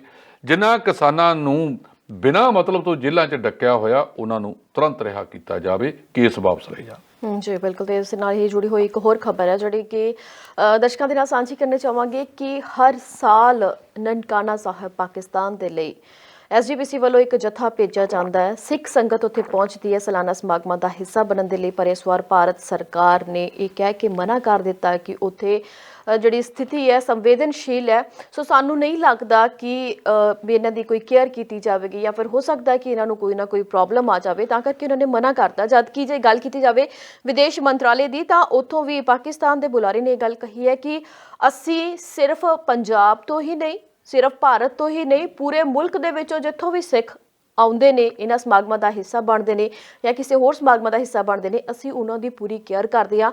ਅੱਜ ਤੱਕ ਇਹ ਕਦੇ ਵੀ ਨਹੀਂ ਹੋਇਆ ਕਿ ਉਹਨਾਂ ਨੂੰ ਇੰਚ ਭਰ ਦੀ ਵੀ ਕੋਈ ਪ੍ਰੋਬਲਮ ਆਈ ਹੋਵੇ। ਪਰ ਉੱਥੇ ਹੀ ਜੇ ਗੱਲ ਕੀਤੀ ਜਾਵੇ ਸਿੰਘ ਸਾਹਿਬ ਗਿਆਨੀ ਹਰਪ੍ਰੀਤ ਸਿੰਘ ਦੀ, ਤਾਂ ਉਹਨਾਂ ਨੇ ਕਿਹਾ ਕਿ ਕੇਂਦਰ ਸਰਕਾਰ ਇਹ ਸਭ ਕੁਝ ਜਾਣਬੁੱਝ ਕੇ ਕਰ ਰਹੀ ਹੈ ਕਿਉਂਕਿ ਸਿੱਖ ਇਸ ਕਿਸਾਨੀ ਸੰਘਰਸ਼ ਦਾ ਸਭ ਤੋਂ ਵੱਡਾ ਹਿੱਸਾ ਬਣੇ ਨੇ। ਦੇਖੋ, ਜੋ ਗਿਆਨੀ ਜੀ ਨੇ ਗੱਲ ਕਹੀ ਹੈ ਉਹ ਕਿਸੇ ਹੱਦ ਤੱਕ ਸਹੀ ਹੈ ਕਿ ਜਿਹੜਾ ਇਹ ਅੰਦੋਲਨ ਸੀ ਕਿਸਾਨੀ, ਇਹਦੀ ਸ਼ੁਰੂਆਤ ਪੰਜਾਬ 'ਚੋਂ ਹੋਈ ਸੀ ਔਰ ਇਹਦੀ ਅਗਵਾਈ ਵੀ ਪੰਜਾਬ ਦੇ ਆਗੂਆਂ ਨੇ ਕੀਤੀ। ਬਾਅਦ ਦੇ ਵਿੱਚ 26 ਜਨਵਰੀ ਦੀ ਘਟਨਾ ਤੋਂ ਬਾਅਦ ਇਹ ਭਾਵੇਂ ਸਿੰਘੂ ਬਾਰਡਰ ਤੋਂ ਗਾਜੀਪੁਰ ਬਾਰਡਰ ਤੇ ਤਬਦੀਲ ਹੋ ਗਿਆ। ਰਕੇਸ਼ ਟਕੈਤ ਦੇ ਹੰਝੂਆਂ ਨੇ ਇਸ ਦੇ ਰੂਪਰੇਖਾ ਸਾਰੀ ਬਦਲ ਦਿੱਤੀ।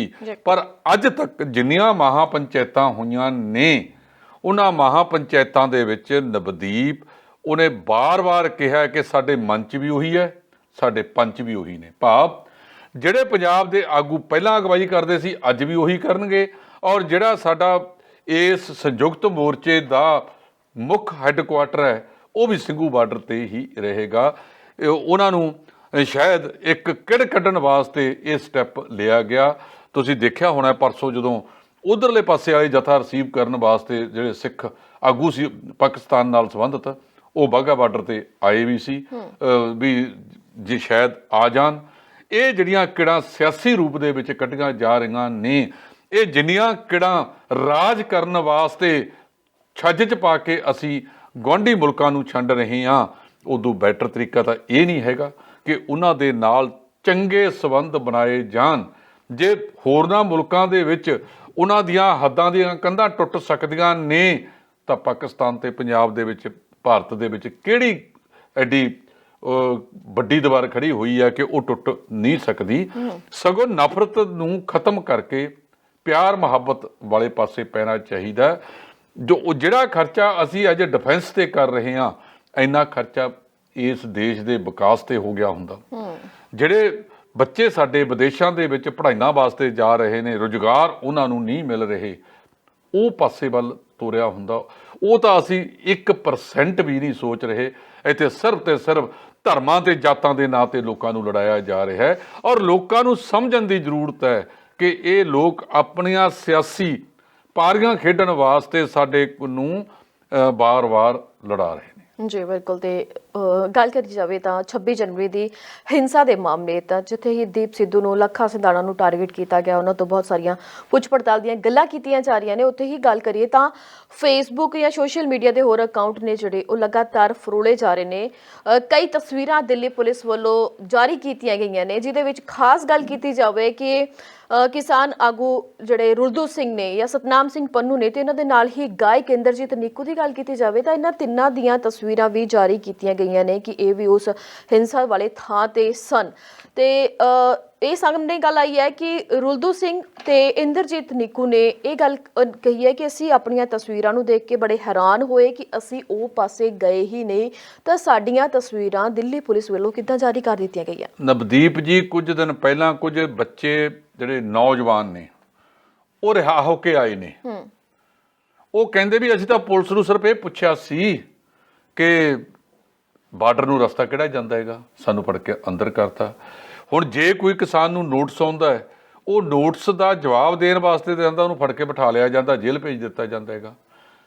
ਜੇ ਕੋਈ ਹੋਰ ਜਿਹੜਾ ਹੁਣ ਇੰਦਰਜੀਤ ਨਿੱਕੂ ਆ ਜਾਂ ਰੁਲਦੂ ਸਿੰਘ, ਉਹਨਾਂ ਨੇ ਸਪਸ਼ਟ ਕੀਤਾ, ਰੁਲਦੂ ਸਿੰਘ ਉਹਨਾਂ ਆਗੂਆਂ ਦੇ ਵਿੱਚੋਂ ਹੈ ਜਿਨ੍ਹਾਂ ਨੇ ਕਿਹਾ ਸੀ ਕਿ ਸਾਡਾ ਕੋਈ ਤਾਲੁਕਾਤ ਨਹੀਂ ਇਸ ਦੇ ਨਾਲ, ਅਸੀਂ ਉਧਰ ਜਾਣਾ ਨਹੀਂ, ਅਸੀਂ ਜੋ ਤੈਅ ਰੂਟ ਕੀਤਾ ਦਿੱਲੀ ਪੁਲਿਸ ਨੇ ਉਹਦੇ ਮੁਤਾਬਕ ਜਾਣਾ ਹੈ। ਉਹ ਤਾਂ ਚਲੋ ਮੰਨ ਲਿਆ।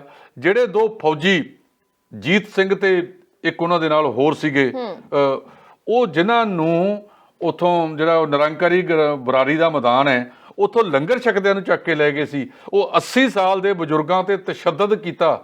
ਇਹ ਦਿੱਲੀ ਪੁਲਿਸ ਦਾ ਜਿਹੜਾ ਕਮਿਸ਼ਨਰ ਹੈ, ਉਹਨੂੰ ਕੋਈ ਸ਼ਰਮ ਮਾੜੀ ਮੋਟੀ ਨਹੀਂ ਪੱਲੇ ਹੈਗੀ ਕਿ ਉਹਦੀ ਪੁਲਿਸ ਕਰਦੀ ਕੀ ਪਈ ਹੈਗੀ ਹੈ। ਤੁਸੀਂ ਅੱਜ ਜੇ ਆਪਦੇ ਹੁਕਮਰਾਨਾਂ ਦੀਆਂ ਡੁਗਡੁਗੀਆਂ ਦੇ ਉੱਤੇ ਨੱਚ ਰਹੇ ਹੋ, ਇਹ ਵੇਲਾ ਇੱਕਸਾਰ ਨਹੀਂ ਰਹਿਣਾ। ਇਹ ਵੇਲਾ ਸਦਾ ਤੁਸੀਂ ਇਹਨਾਂ ਕੁਰਸੀਆਂ ਤੇ ਬੈਠੇ ਨਹੀਂ ਰਹਿਣਾ। ਪੰਜਾਬ ਦੇ ਵਿੱਚ ਜਦੋਂ ਖੜਕੂਵਾਦ ਦਾ ਮੌਕਾ ਸੀ, ਉਦੋਂ ਸੈਂਕੜੇ ਹੀ ਹਜ਼ਾਰਾਂ ਨੌਜਵਾਨ ਜਿਹੜੇ ਆ ਉਹ ਲਗਾਤਾਰ ਮਤਲਬ ਮਾਰ ਦਿੱਤੇ ਗਏ, ਭਾਵੇਂ ਪੁਲਿਸ ਮੁਕਾਬਲਿਆਂ 'ਚ ਮਾਰੇ ਗਏ ਜਾਂ ਖਾੜਕੂਆਂ ਨੇ ਗੋਲੀਆਂ ਚਲਾ ਕੇ ਮਾਰੇ ਗਏ। ਮਰਿਆ ਤਾਂ ਉਹ ਨੌਜਵਾਨ ਸੀ ਨਾ।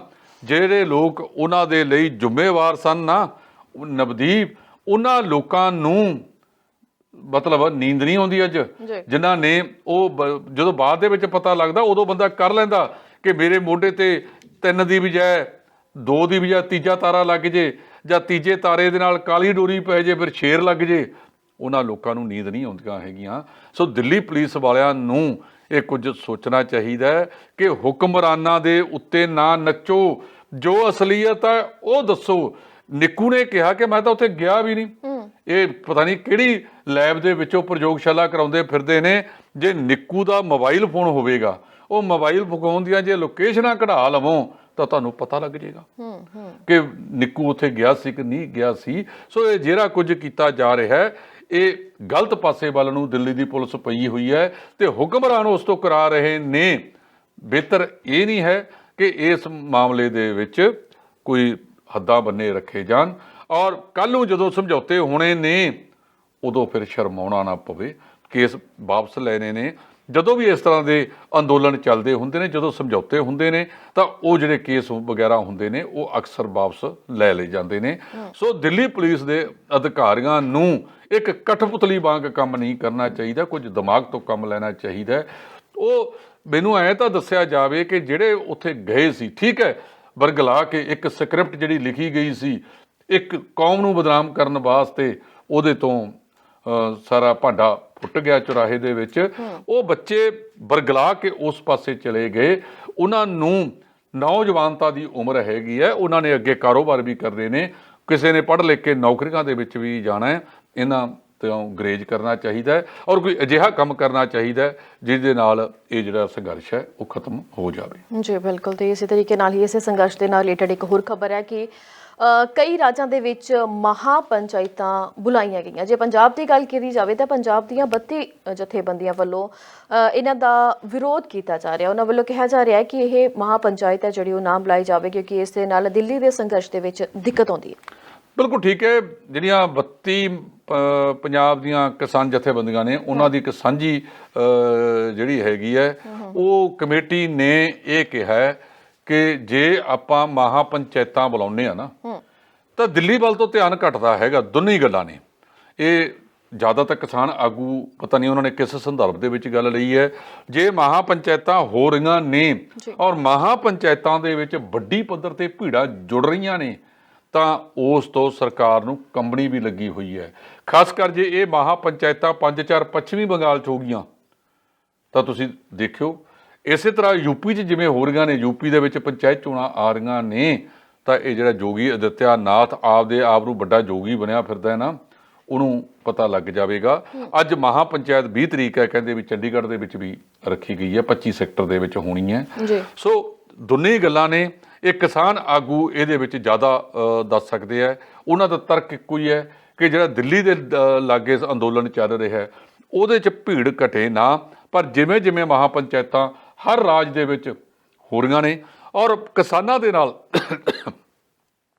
ਸਾਰੇ ਵਰਗਾਂ ਦੇ ਲੋਕ ਜੁੜ ਰਹੇ ਨੇ, ਉਹ ਇੱਕ ਬਹੁਤ ਵੱਡੀ ਗੱਲ ਹੈ। ਉਹ ਜਿਹੜਾ ਸਰਕਾਰਾਂ ਦੀਆਂ ਅੱਖਾਂ ਖੋਲ੍ਹਣ ਵਾਸਤੇ ਇਹ ਚੰਗਿਆੜੀ ਜਿਹੜੀ ਪੰਜਾਬ ਤੋਂ ਉੱਠੀ ਸੀ, ਇਹ ਸਾਰੇ ਹੀ ਜਿਹੜੇ ਦੂਜੇ ਸੂਬੇ ਨੇ ਉਹਨਾਂ ਦੇ ਵਿੱਚ ਵੀ ਉੱਥੋਂ ਦੇ ਕਿਸਾਨਾਂ ਨੇ ਇਹਨੂੰ ਅਪਣਾ ਲਿਆ ਹੈਗਾ ਔਰ ਇਹ ਇਸ ਵੇਲੇ ਜਿਹੜਾ ਹੈਗਾ ਇੰਟਰਨੈਸ਼ਨਲ ਪੱਧਰ ਦਾ ਅੰਦੋਲਨ ਬਣ ਗਿਆ। ਜੇ ਨਿਊਯਾਰਕ ਦੇ ਵਿੱਚ 75 ਜਥੇਬੰਦੀਆਂ ਮਾਰਚ ਕਰਕੇ ਹਮਾਇਤ ਕਰ ਸਕਦੀਆਂ ਨੇ, ਹੋਰਾਂ ਥਾਵਾਂ ਤੇ ਵੀ ਟਰੈਕਟਰ ਰੈਲੀਆਂ ਹੋਈਆਂ ਨੇ ਵਿਦੇਸ਼ਾਂ ਦੇ ਵਿੱਚ, ਉਹ ਸਾਰੇ ਕਿਸਾਨਾਂ ਦੀ ਹਮਾਇਤ ਤੇ ਉਤਰੇ ਹੋਏ ਨੇ। ਇਹਦੇ ਨਾਲ ਕਿਸਾਨਾਂ ਨੂੰ ਬਲ ਮਿਲਿਆ। ਲੇਕਿਨ ਇਹ ਮਹਾ ਪੰਚਾਇਤਾਂ ਜਾਰੀ ਰੱਖਣੀਆਂ ਨੇ ਜਾਂ ਦਿੱਲੀ ਦੇ ਬਾਰਡਰਾਂ ਦੇ ਉੱਤੇ ਸਾਰਾ ਕੁਝ ਕਰਨਾ। ਮੇਰਾ ਖਿਆਲ ਹੈ ਕਿ ਮੋਬਿਲਾਈਜੇਸ਼ਨ ਵਾਸਤੇ ਇਹ ਵੀ ਕਰ ਲੈਣਾ ਚਾਹੀਦਾ। ਉਹ ਕਿਸਾਨ ਆਗੂ ਆਪ ਦਾ ਜਿਹੜਾ ਪ੍ਰੋਗਰਾਮ ਆ ਮਿਲ ਬੈਠ ਕੇ ਉਹ ਦੇਣ ਤਾਂ ਜੋ ਇਹਦੇ ਵਿੱਚ ਕਿਸੇ ਕਿਸਮ ਦਾ ਕੋਈ ਸ਼ੰਕਾ ਨਾ ਰਹੇ ਕਿ ਦੂਜੀ ਜਥੇਬੰਦੀ ਆਹ ਕਹਿੰਦੀ ਆ, ਉਹ ਜਥੇਬੰਦੀ ਉਹ ਕਹਿੰਦੀ ਹੈ। ਉਹ ਸਾਂਝਾ ਜਿਹੜਾ ਪ੍ਰੋਗਰਾਮ ਹੈ ਸੰਯੁਕਤ ਮੋਰਚੇ ਦਾ ਉਹੀ ਐਲਾਨਿਆ ਜਾਵੇ। ਜੀ ਬਿਲਕੁਲ, ਇਸ ਤੋਂ ਬਾਅਦ ਗੱਲ ਕਰਾਂਗੇ ਕਿ ਮਹਿੰਗਾਈ ਲਗਾਤਾਰ ਆਮ ਲੋਕਾਂ ਦੀ ਜੇਬ ਤੇ ਡਾਕਾ ਮਾਰਦੀ ਜਾ ਰਹੀ ਹੈ। ਜਿੱਥੇ ਹੋਰ ਚੀਜ਼ਾਂ ਦੇ ਭਾਅ ਵੱਧ ਗਏ ਨੇ ਉੱਥੇ ਜੇ ਗੱਲ ਕੀਤੀ ਜਾਵੇ ਪੈਟਰੋਲ ਤੇ ਡੀਜ਼ਲ ਦੀ ਤਾਂ ਉਹ ਤਾਂ ਆਸਮਾਨ ਨੂੰ ਛੂੰਹਦੀਆਂ ਹੋਈਆਂ ਨਜ਼ਰ ਆ ਰਹੀਆਂ ਨੇ। ਬੇਸ਼ੱਕ ਕਿ ਮਾਰਕੀਟ ਦੇ ਵਿੱਚ ਕੱਚੇ ਤੇਲ ਦੀਆਂ ਕੀਮਤਾਂ ਨੇ ਜਿਹੜੀਆਂ ਉਹ ਬਹੁਤ ਘਟ ਗਈਆਂ ਨੇ, ਬਹੁਤ ਨੀਵੇਂ ਪੱਧਰ ਤੇ ਚਲੀਆਂ ਗਈਆਂ ਨੇ, ਪਰ ਉੱਥੇ ਹੀ ਜੇ ਗੱਲ ਕੀਤੀ ਜਾਵੇ ਕਿ ਕੇਂਦਰ ਤੇ ਰਾਜਾਂ ਦੀ ਕਿ ਨਾਰਮਲ ਦੇ ਨਾਲੋਂ ਜਿਹੜੇ ਟੈਕਸ ਨੇ ਉਹਨਾਂ ਭਾਅ ਨਹੀਂ ਹੈ ਕਿ ਜਿੰਨੇ ਟੈਕਸ ਪਾਏ ਜਾ ਰਹੇ ਨੇ, ਜਿਸ ਦੇ ਕਾਰਨ 100 ਦੇ ਕਰੀਬ ਹੈ ਜਿਹੜਾ ਪੈਟਰੋਲ ਪਹੁੰਚ ਗਿਆ। ਨਵਦੀਪ ਜੀ, ਇਹ ਬਹੁਤ ਮੰਦਭਾਗੀ ਗੱਲ ਹੈ। ਇੱਕ ਪਾਸੇ ਕੱਚੇ ਤੇਲ ਦੀਆਂ ਕੀਮਤਾਂ 'ਚ ਗਿਰਾਵਟ ਆ ਰਹੀ ਹੈ, ਦੂਜੇ ਪਾਸੇ ਜੇ ਹੋਰਾਂ ਤੇ ਇਹ ਨਰਿੰਦਰ ਮੋਦੀ ਬਾਰ-ਬਾਰ ਪਾੜ ਕੇ ਗੱਲ ਕਰਦਾ ਹੈ ਕਿ ਇੱਕ ਮੁਲਕ ਇੱਕ ਟੈਕਸ, ਤੇ ਫਿਰ ਲਿਆਓ GST ਦੇ ਅੰਡਰ ਇਹਨੂੰ ਪੈਟਰੋਲ ਡੀਜ਼ਲ ਨੂੰ ਵੀ। ਇੱਕ ਪਾਸੇ ਸੈਂਟਰਲ ਐਕਸਾਈਜ਼ ਉਨੀ ਪੈਟਰੋਲ ਦੀ ਕੀਮਤ ਨਹੀਂ ਜਿੰਨਾ ਉਹਨਾਂ ਨੇ ਲਾਤਾ, ਤੇ ਘੱਟ ਰਾਜ ਵੀ ਨਹੀਂ। ਰਾਜਾਂ ਨੇ ਵੀ ਵੱਖ-ਵੱਖ ਤਰ੍ਹਾਂ ਦੇ, ਕੱਲ ਰਾਜਸਥਾਨ ਦੀ ਗੱਲ ਚੱਲ ਰਹੀ ਸੀ ਪੈਟਰੋਲ ਦੀ। ਰਾਜਸਥਾਨ ਦਾ ਜਿਹੜਾ ਪੈਟਰੋਲ ਵਿਕਰੇਤਾ ਹੈਗਾ ਜਾਂ ਡੀਜ਼ਲ ਵਿਕਰੇਤਾ ਹੈਗਾ ਪੰਪ ਨੇ, ਉਹ ਇਹ ਗੱਲ ਕਹਿੰਦੇ ਆ ਕਿ ਪੰਜਾਬ ਦਾ ਤੇ ਰਾਜਸਥਾਨ ਦਾ 10 ਰੁਪਈਆਂ ਦਾ ਫਰਕ ਪੈ ਗਿਆ। ਉਹ ਕਹਿੰਦੇ ਵੀ ਜਿਹੜੇ ਬਾਰਡਰ ਏਰੀਏ ਦੇ ਵਿੱਚ ਜਿਵੇਂ ਆਪਣੇ ਜਿਹੜੇ ਚੰਡੀਗੜ੍ਹ ਦੇ ਨੇੜੇ ਨੇ ਨਾ, ਉਹ ਸਾਰਾ ਬੰਦੇ ਪੈਟਰੋਲ ਚੰਡੀਗੜ੍ਹ ਤੋਂ ਪਵਾਉਂਦੇ ਨੇ, ਬਾਰਡਰ ਵਾਲਿਆਂ ਨੂੰ ਅਫੈਕਟ ਕਰਦਾ ਹੈਗਾ। ਇਸ ਵੇਲੇ 175 ਰੁਪਏ ਦੇ ਕਰੀਬ ਹੁਣ ਤੱਕ 3-4 ਮਹੀਨਿਆਂ ਦੇ ਵਿੱਚ ਗੈਸ ਸਿਲੰਡਰ ਵਧਾਤਾ। ਤੁਸੀਂ ਜਿਹੜੀਆਂ ਸਬਸਿਡੀਆਂ ਖਾਤੇ ਦੇ ਵਿੱਚ ਪੈਂਦੀਆਂ ਸੀ ਉਹ ਘਟਦਿਆਂ 20-22 ਰੁਪਏ ਤੇ ਆ ਗਈਆਂ ਨੇ। ਲਗਾਤਾਰ ਨਵਦੀਪ ਇਹ ਭਾਅ ਵਧਣੇ ਬਹੁਤ ਮੰਦਭਾਗੇ ਨੇ ਔਰ ਇਹਦੇ ਲਈ ਕੋਈ ਜਵਾਬ ਨਹੀਂ ਇਹਨਾਂ ਦੇ ਕੋਲ। ਔਰ ਲਗਾਤਾਰ ਕਈ ਥਾਵਾਂ ਤੇ 100 ਜਾਂ ਇਸ ਤੋਂ ਵੀ ਪਾਰ ਹੋ ਗਏ ਨੇ। ਅਗਲੇ ਦਿਨਾਂ ਦੇ ਵਿੱਚ ਇਹ ਹੋਰ ਵਧਣ ਦੀ ਸੰਭਾਵਨਾ ਹੈਗੀ ਹੈ। 65% ਖਪਤ ਹਿੰਦੁਸਤਾਨ ਦੇ ਵਿੱਚ ਡੀਜ਼ਲ ਦੀ ਹੋ ਰਹੀ ਹੈ। ਜੇ ਕੱਚੇ ਤੇਲ ਦੀਆਂ ਭਾਅ ਜਿਹੜਾ ਸੀਗਾ ਕਿਸੇ ਵੇਲੇ ਇਹ 145-46 ਰੁਪਏ ਹੁੰਦਾ ਸੀ ਕੱਚਾ ਤੇਲ, ਤੇ ਪੈਟਰੋਲ ਦੀ ਕੀਮਤ ਸੀ 82-83 ਰੁਪਏ। ਹੁਣ ਕੱਚੇ ਤੇਲ ਦੀ ਕੀਮਤ ਗਿਰਾਵਟ ਆ ਕੇ 76 ਰੁਪਏ ਪ੍ਰਤੀ ਡਾਲਰ ਹੋ ਗਈ। ਤੇ ਪੈਟਰੋਲ ਚਲਾ ਗਿਆ 100 ਤੋਂ ਵੱਧ। ਇਹਦਾ ਮਤਲਬ ਇਹ ਆਪ ਦੇ ਜਿਹੜੇ ਖਰਚੇ ਘਟਾਉਣ ਦੇ ਵਾਲੇ ਪਾਸੇ ਨਹੀਂ ਤੁਰੇ ਤਾਂ ਵੱਡੇ ਸਰਮਾਏਦਾਰਾਂ ਨੂੰ ਇਹਦਾ ਫਾਇਦਾ ਪਹੁੰਚਾਉਣ ਵਾਸਤੇ ਸਾਰਾ ਕੁਝ ਕੀਤਾ ਜਾ ਰਿਹਾ ਹੈ। ਇੱਕ ਗਰੀਬ ਵਿਅਕਤੀ ਜਿਹੜੇ ਨੂੰ 175 ਰੁਪਏ ਹੁਣੇ ਸਿਲੰਡਰ ਦੇ ਵੱਧ ਦੇਣੇ ਪੈ ਗਏ। ਕਈ ਦਿੱਲੀ ਦੇ ਸ਼ਹਿਰ ਵਿੱਚ ਰਹਿਣ ਵਾਲੇ ਜਿਹੜੇ ਜੋਮੈਟੋ ਤੇ ਦੂਜੇ ਨੇ ਨਾ ਹੋਮ ਡਿਲੀਵਰੀ ਬੁਆਏਜ਼, ਉਹ ਕਹਿੰਦੇ ਵੀ ਅਸੀਂ ਸਾਈਕਲ ਅਪਣਾਉਣਾ ਸ਼ੁਰੂ ਕਰਤਾ। ਸਾਨੂੰ ਵਾਰਾ ਹੀ ਨਹੀਂ ਖਾਂਦਾ ਕਿ ਅਸੀਂ ਵਾਹਨ ਦੇ ਉੱਤੇ ਜਾ ਕੇ, ਦੁਪਹੀਆ ਵਾਹਨ ਦੇ ਉੱਤੇ ਜਾ ਕੇ ਉਹ ਪੈਸੇ ਦੇ ਕੇ ਮਤਲਬ ਸਾਨੂੰ ਬਚਦਾ ਨਹੀਂ। ਉਹਨਾਂ ਨੇ ਇਹ ਅਪਣਾਉਣਾ ਸ਼ੁਰੂ ਕਰਤਾ। ਬਹੁਤ ਸਾਰੇ ਪਿੰਡਾਂ ਦੇ ਵਿੱਚ ਗੋਬਰ ਗੈਸ ਪ੍ਰਣਾਲੀ ਦੁਬਾਰਾ ਅਪਣਾਉਣੀ ਸ਼ੁਰੂ ਕਰਤੀ ਹੈ। ਉਧਰਲੇ ਪਾਸੇ ਜਾਣਾ ਚਾਹੀਦਾ ਹੈ।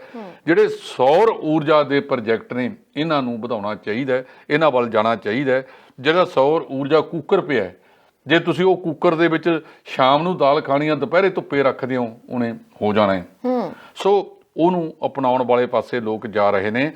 ਜਿਵੇਂ ਜਿਵੇਂ ਡੀਜ਼ਲ ਵਧੇਗਾ, ਪੈਟਰੋਲ ਵਧੇਗਾ, ਇਹਦੇ ਨਾਲ ਜਿਹੜੀਆਂ ਬਾਕੀ ਕੀਮਤਾਂ ਵੀ ਨਾਲ ਦੀ ਨਾਲ ਵਧਣਗੀਆਂ। ਹਰ ਮਾਮਲੇ ਦੇ ਵਿੱਚ ਮਹਿੰਗਾਈ ਹੁੰਦੀ ਜਾ ਰਹੀ ਆ, ਹਰ ਮਾਮਲੇ ਦੇ ਵਿੱਚ ਮਹਿੰਗਾਈ, ਤੇ ਲੋਕਾਂ ਦੇ ਜਿਹੜੇ ਬਜਟ ਆ ਘਰਾਂ ਦੇ ਉਹ ਵਿਗਾੜ ਕੇ ਰੱਖ ਦਿੱਤੇ ਨੇ। ਸੋ ਸਰਕਾਰਾਂ ਹੁੰਦੀਆਂ ਤਾਂ ਲੋਕਾਂ ਨੂੰ ਰਾਹਤ ਦੇਣ ਵਾਸਤੇ ਨੇ, ਪਰ ਇਹ ਇੱਕ ਅਵੇਕਲੀ ਸਰਕਾਰ ਆਈ ਹੈ ਨਰਿੰਦਰ ਮੋਦੀ ਦੀ, ਜਿਹੜਾ ਕਹਿੰਦਾ ਸੀ ਮੈਂ ਚਾਏ ਵਾਲਾ ਹੂੰ। ਉਸ ਨੇ ਜਿਸ ਤਰ੍ਹਾਂ ਦੇਸ਼ ਦੀ ਆਰਥਿਕਤਾ ਦਾ, ਲੋਕਾਂ ਦੀ ਮਹਿੰਗਾਈ ਦਾ ਕਚੂਮਰ ਕੱਢਿਆ, ਇਹਦਾ ਰੱਬ ਰਾਖਾ। ਪਤਾ ਨਹੀਂ ਅਜੇ ਹੋਰ ਇਹਨਾਂ ਨੇ ਕਿੰਨਾ ਕੁ ਚਿਰ ਲੋਕਾਂ ਨੂੰ ਸਤਾਉਣਾ। ਇਹ ਤਾਂ ਵਿਉਂਤਬੰਦੀ 2024 ਦੀ ਵੀ ਇਹਨਾਂ ਲੋਕਾਂ ਨੂੰ ਕਦੇ ਰਾਸ਼ਟਰਵਾਦ, ਕਦੇ ਮੰਦਰ, ਹੁਣ ਵੀ ਰਾਮ ਮੰਦਰ 2024 ਦੇ ਵਿੱਚ ਫੇਰ ਲਲਕਾਰਿਆ ਜਾਣਾ ਹੈ। ਉਹ ਰਾਮ ਮੰਦਰ ਤੇ ਕਦੋਂ ਤੋਂ ਵੋਟਾਂ ਲਈਆਂ ਜਾ ਰਹੀਆਂ ਨੇ। ਜੰਮੂ ਕਸ਼ਮੀਰ ਦਾ ਇਸ਼ੂ ਉਠਾ ਕੇ ਵੋਟਾਂ ਭਾਵੇਂ ਇੰਦਰਾ ਗਾਂਧੀ ਸੀ, ਭਾਵੇਂ ਇਹ ਨੇ, ਇਹਨਾਂ ਨੇ ਅਪਣਾਈਆਂ। ਇਹਨਾਂ ਲੋਕਾਂ ਨੂੰ ਲਾਮਬੰਦ ਹੋਣਾ ਪਵੇਗਾ ਕਿ ਆਮ ਲੋਕਾਂ ਦੀ ਸਰਕਾਰ ਆਵੇ। ਕਿਤੇ ਇਹ ਨਾ ਹੋਵੇ 2022 ਤੇ 2024 ਦੇ ਵਿੱਚ ਤੇ ਚੋਣ ਨਿਸ਼ਾਨ ਫਿਰ ਟਰੈਕਟਰ ਹੋ ਜਾਵੇ। ਲੋਕਾਂ ਨੂੰ ਆਸਬੰਦੀ ਹੈ ਕਿ ਇਸ ਕਿਸਾਨੀ ਅੰਦੋਲਨ ਦੇ ਵਿੱਚੋਂ ਕੋਈ ਨਵੀਂ ਧਿਰ ਪੈਦਾ ਹੋਵੇ, ਜਿਹੜੀ ਮਤਲਬ ਲੋਕਾਂ ਦੀ ਲੜਾਈ ਲੜ ਕੇ, ਸਰਮਾਏਦਾਰੀ ਨੂੰ ਛੱਡ ਕੇ ਭਾਈ ਲਾਲੋ ਨੂੰ ਅਪਣਾਵੇ, ਮਲਕ ਭਾਗੋਆਂ ਦਾ ਖਹਿੜਾ ਛੱਡੇ। ਜੇ ਭਾਈ ਲਾਲੋ ਦੀ ਸੋਚ ਅਪਣਾਵਾਂਗੇ ਤਾਂ ਹੀ ਲੋਕਾਂ ਨੂੰ ਕੋਈ ਮਾੜੀ ਮੋਟੀ ਰਾਹਤ ਮਿਲਣ ਦੀ ਸੰਭਾਵਨਾ ਬਣੇਗੀ। ਜੀ ਬਿਲਕੁਲ। ਤੇ ਜਾਂਦੇ ਜਾਂਦੇ ਅਸੀਂ ਗੱਲ ਕਰਾਂਗੇ ਕਿ ਯੂਪੀ ਦੀ ਇੱਕ ਔਰਤ ਨੂੰ, ਉਸਨੂੰ ਕਿਹਾ ਗਿਆ ਕਿ ਦੇਸ਼ ਦੀ ਪਹਿਲੀ ਔਰਤ ਹੈ ਜਿਸ ਨੂੰ ਫਾਂਸੀ ਦੀ ਸਜ਼ਾ ਸੁਣਾਈ ਗਈ। ਆਖਿਰ ਇਹ ਪੂਰਾ ਮਾਮਲਾ ਕੀ ਹੈ? ਨਵਦੀਪ, ਇਹ ਜਿਹੜੀ ਘਟਨਾ ਹੈਗੀ ਹੈ 2008 ਦੀ ਹੈ, 14 ਅਪ੍ਰੈਲ 2008 ਦੀ, ਕਿ ਇੱਕ ਔਰਤ ਨੇ ਆਪਣੇ ਪ੍ਰੇਮੀ ਨਾਲ ਮਿਲ ਕੇ ਆਪਣੇ ਪਿਤਾ ਸ਼ੌਕਤ, ਮਾਤਾ ਜਿਹਦਾ ਨਾਮ ਹੈ ਰਸ਼ਨੀ, ਹਾਂਜੀ, ਉਹਦੇ ਹੋਰ ਜਿਹੜੇ ਰਿਸ਼ਤੇਦਾਰ ਸੀ, ਇੱਥੋਂ ਤੱਕ ਕਿ ਇੱਕ ਚਚੇਰੀ ਭੈਣ ਰਾਵੀਆ ਵੀ ਆਈ ਵੀ ਸੀ। ਉਹਨਾਂ 7 ਬੰਦਿਆਂ ਦਾ ਕਤਲ ਕੀਤਾ ਸੀ। ਉਸ ਕੇਸ ਦੇ ਵਿੱਚ ਮਾਨਯੋਗ ਅਦਾਲਤ ਨੇ ਇਹਨੂੰ ਫਾਂਸੀ ਦੀ ਸਜ਼ਾ ਸੁਣਾਈ ਹੈ। ਔਰ ਜਿਹੜੀ ਸੈਸ਼ਨ ਅਦਾਲਤ ਨੇ ਸਜ਼ਾ ਸੁਣਾਈ ਉਹੀ ਉੱਚ ਅਦਾਲਤ ਨੇ ਤੇ ਸਰਵਉੱਚ ਅਦਾਲਤ ਨੇ ਬਰਕਰਾਰ ਰੱਖੀ। ਪਤਾ ਲੱਗਿਆ ਕਿ ਉਹਦਾ ਜਿਹੜੀ ਅਪੀਲ ਸੀ ਰਾਸ਼ਟਰਪਤੀ ਕੋਲੇ ਜਾਂਦੀ ਹੁੰਦੀ ਉਹ ਵੀ ਖਾਰਜ ਹੋ ਗਈ। ਉਸ ਤੋਂ ਬਾਅਦ ਉਹਨੂੰ ਰਾਹ ਪੱਧਰਾ ਹੋ ਗਿਆ ਕਿ ਇਸ ਔਰਤ ਨੂੰ, ਜਿਹੜੀ ਇਹ ਪਹਿਲੀ ਕੁੜੀ ਹੈ, ਮੇਰਾ ਖਿਆਲ ਸ਼ਬਨਮ ਆ ਉਹਦਾ ਨਾਮ, ਇਸ ਨੂੰ ਜਿਹੜੀ ਆ ਉਹ ਅਗਲੇ ਦਿਨਾਂ ਵਿੱਚ ਫਾਂਸੀ ਹੋਵੇਗੀ। ਇਹ ਆਜ਼ਾਦ ਭਾਰਤ ਦੇ ਵਿੱਚ ਪਹਿਲੀ ਔਰਤ ਹੋਵੇਗੀ ਜਿਹਨੂੰ ਜਿਉਂਦੇ ਜੀ ਫਾਂਸੀ ਤੇ ਲਟਕਾਇਆ ਜਾਵੇਗਾ। ਜੁਰਮ ਬਹੁਤ ਵੱਡਾ ਹੈ ਕਿਉਂਕਿ 7 ਬੰਦਿਆਂ ਦਾ ਕਤਲ ਕਰ ਦੇਣਾ। ਇੱਕ ਮੈਂ ਤੁਹਾਨੂੰ ਹੋਰ ਦੱਸ ਦਿਆਂ, ਕਤਲ ਦੀ ਧਾਰਾ ਹੁੰਦੀ ਹੈ ਭਾਰਤੀ ਦੰਡਾਵਲੀ ਦੀ ਧਾਰਾ 302। ਇਹਦੇ ਵਿੱਚ ਸਜ਼ਾਵਾਂ ਹੀ 2 ਨੇ, ਜਾਂ ਉਮਰ ਕੈਦ, ਜੇ ਤਾਂ ਸਿੰਪਲ ਉਮਰ ਕੈਦ ਹੋਵੇ ਤਾਂ ਆਮ ਤੌਰ ਤੇ ਬੰਦਾ 12 ਸਾਲ ਕੱਟਦਾ ਹੈਗਾ। ਜੇ ਜੱਜ ਸਾਹਿਬ ਉਹਦੇ ਵਿੱਚ ਲਿਖ ਦੇਣ ਕਿ ਆਖਰੀ ਸਾਹ ਤੱਕ ਉਮਰ ਕੈਦ, ਫਿਰ ਉਹ ਬੰਦਾ ਆਪ ਦਾ ਆਖਰੀ ਸਾਹ ਵੀ ਜੇਲ੍ਹ 'ਚ ਬਿਤਾਉਂਦਾ ਹੈ ਤੇ ਜਾਂ ਫਾਂਸੀ। ਸੋ ਇਹਦੇ ਵਿੱਚ ਮਾਨਯੋਗ ਅਦਾਲਤ ਨੇ ਉਹਨੂੰ ਫਾਂਸੀ ਦੀ ਸਜ਼ਾ ਦਿੱਤੀ ਹੈ ਔਰ ਫਾਂਸੀ ਉਹਨੂੰ ਅਗਲੇ ਦਿਨਾਂ ਵਿੱਚ ਹੋਣ ਜਾ ਰਹੀ ਹੈ। ਯੂਪੀ ਦਾ ਇਹ ਮਾਮਲਾ ਹੈਗਾ। ਜੀ ਢਿੱਲੋਂ ਸਾਹਿਬ, ਤੁਹਾਡਾ ਬਹੁਤ ਬਹੁਤ ਧੰਨਵਾਦ ਕਿ ਬਹੁਤ ਹੀ ਵਧੀਆ ਸਲੀਕੇ ਦੇ ਨਾਲ ਤੁਸੀਂ ਵਿਸਤਾਰ ਸਹਿਤ ਜਾਣਕਾਰੀ ਦਿੱਤੀ। ਸਾਰੀਆਂ ਹੀ ਖਬਰਾਂ ਤੇ ਬਹੁਤ ਵਧੀਆ ਤਰੀਕੇ ਦੇ ਨਾਲ ਦਰਸ਼ਕਾਂ ਨੂੰ ਜਾਣਕਾਰੀ ਦਿੱਤੀ। ਸੋ ਅੱਜ ਦੇ ਇਸ ਪ੍ਰੋਗਰਾਮ ਦੇ ਵਿੱਚ ਇੰਨਾ ਹੀ ਜੀ। ਮਿਲਾਂਗੇ ਆਪਾਂ ਅਗਲੇ ਹਫਤੇ ਫਿਰ ਤੋਂ ਪ੍ਰੋਗਰਾਮ ਪਾਠ ਸਤਵਾਰ ਤੇ ਪੇਸ਼। ਤਦ ਤੱਕ ਦੇ ਲਈ ਸਾਨੂੰ ਦਿਓ ਇਜਾਜ਼ਤ। ਸਤਿ ਸ਼੍ਰੀ ਅਕਾਲ। ਹੁਣ ਤੁਸੀਂ ਦੇਖ ਸਕਦੇ ਹੋ ਗਲੋਬਲ ਪੰਜਾਬ ਟੀਵੀ ਨੂੰ ਡਾਊਨਲੋਡ ਕਰੋ ਸਾਡੀ ਐਪ ਐਂਡਰੋਇਡ ਜਾਂ iOS ਤੇ ਫ੍ਰੀ ਵਿੱਚ। roku ਅਤੇ Amazon Fire TV ਤੇ ਜਾਂ Apple TV ਤੇ। ਨਾਲ ਹੀ ਦੇਖ ਸਕਦੇ ਹੋ ਲਾਈਵ ਸਟ੍ਰੀਮਿੰਗ www.globalpunjabtv.com ਤੇ।